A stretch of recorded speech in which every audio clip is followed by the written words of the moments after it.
Welcome to Money Clearly, the podcast that explains everyday money without the mystery.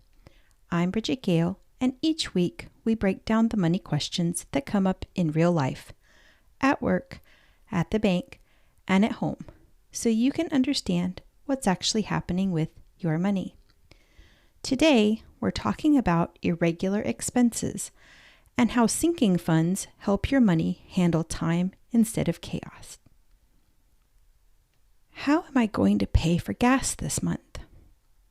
We had people over and the grocery bill was double what I expected. My car insurance is due. Oh, I forgot it was this month. I thought I'd be able to get my oil changed. It's already 1,000 miles overdue. My kid's birthday's next week and he's going to want a party. That means I'm going to need a cake. Oh, and he really wants that Lego set he's been asking for months. None of these things are real surprises. They happen every year. I know I have to spend money on all of this, but all of it together feels like too much. Why does it always seem to happen at the same time? I'm so overwhelmed, I could cry. Nothing you heard is unusual. For a lot of people, money stress doesn't build slowly. It feels like expenses go from manageable to overwhelming almost instantly. Like a snowball rolling downhill that suddenly turns into an avalanche before you realize what's happening, and you're buried before you even had a chance to react. A lot of these expenses aren't big. They're easy to overlook because they don't show up every month. Things like annual subscriptions that renew once a year, routine car costs, oil changes, brake jobs, license renewal fees, expenses you know are coming, just not in a monthly rhythm. Medical and dental copays that only show up when you need care, not on a regular schedule. Normal expenses, expected expenses. They're not emergencies, they're just not monthly, which makes them easy to forget about until the month they arrive. Clustered expenses are usually where the pressure starts to change, especially when irregular expenses don't just become financial, they become emotional. Holidays are the clearest example, especially the stretch from Thanksgiving to Christmas, that November to December window where everything seems to land at once. You always know it's coming. It's on the calendar every year, but it doesn't spread itself out. Travel, food, gifts, all compressed into a short span of time, right on top of your normal monthly bills. And it's not just holidays. Weddings, graduations, family visits, events you plan for emotionally long before you're able to plan for them financially. Because in the moment, you're not thinking about spreadsheets or categories. You're thinking about people, about showing up, about saying yes. And it's often only later, after the month has passed, that you realize how much those yeses added up and how much harder they were to absorb than you expected. Those smaller expenses matter. They add up. But compared to what comes next, they can feel almost manageable. Because some expenses don't arrive quietly. They don't ask. They don't wait. They're large. They're inflexible. They come with deadlines. And there are real consequences if you're not ready for them. Property taxes, insurance premiums, auto insurance, home insurance, health insurance, expenses that arrive all at once. And when they do, they can feel like an avalanche all on their own.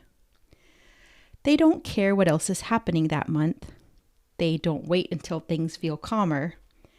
They arrive on a fixed date in a lump sum. Expenses that don't arrive monthly, but they're still expected to be paid all at once. By the time these expenses are due, the margin for figuring it out later is gone.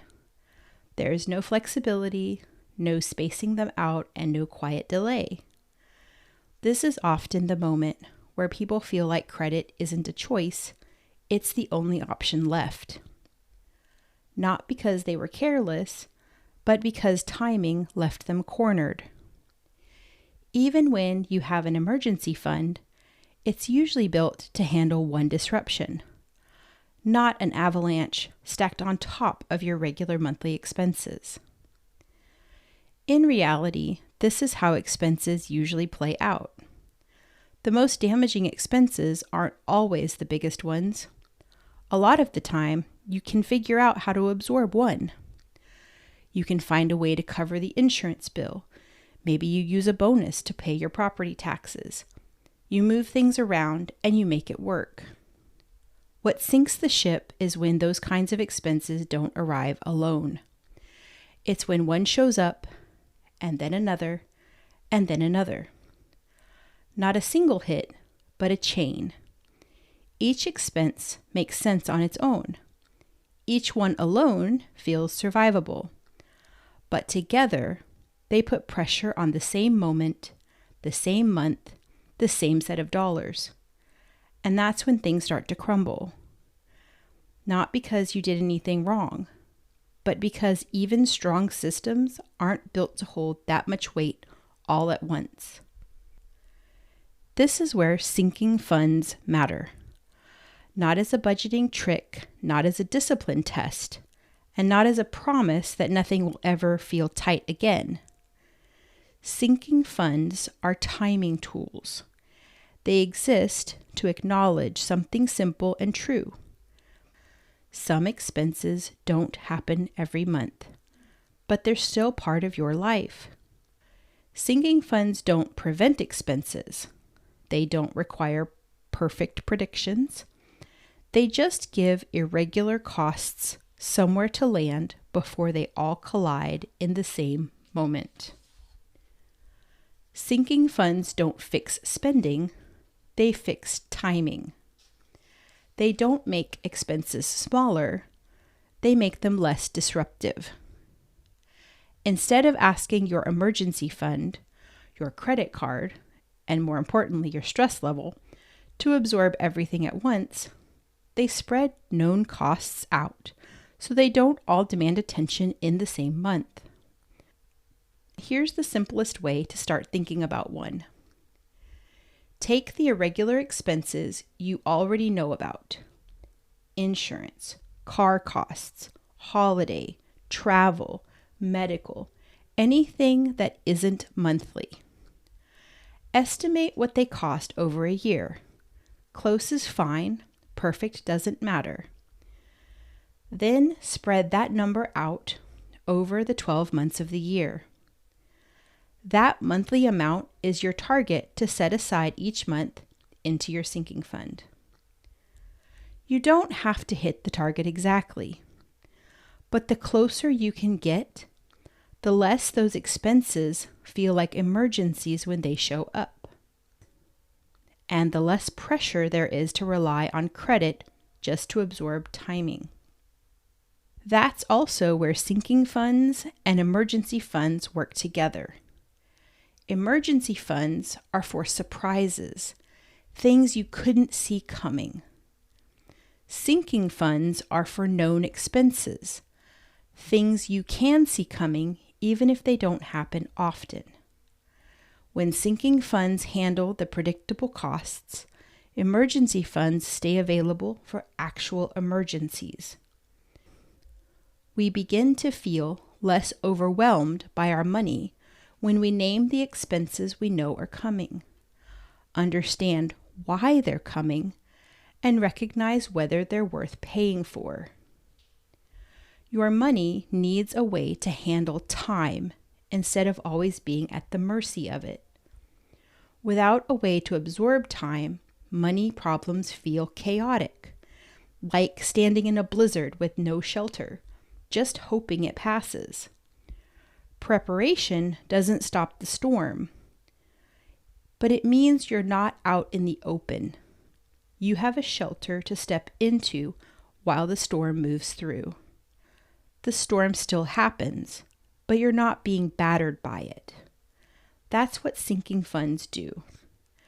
And when sinking funds and emergency funds work together, you're not just bracing for the storm. You have somewhere steady to ride it out.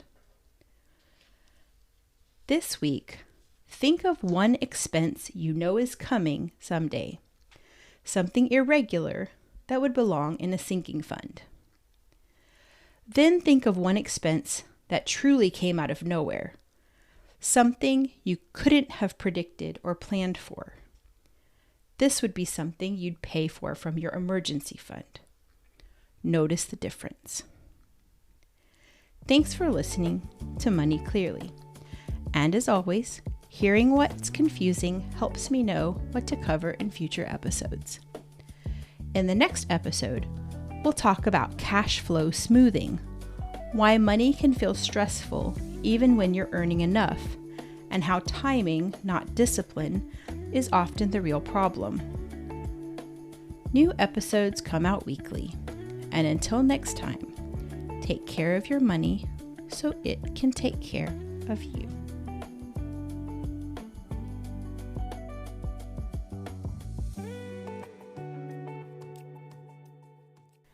This podcast is for educational purposes only and isn't financial advice. Always consider your own situation or talk to a qualified professional before making financial decisions.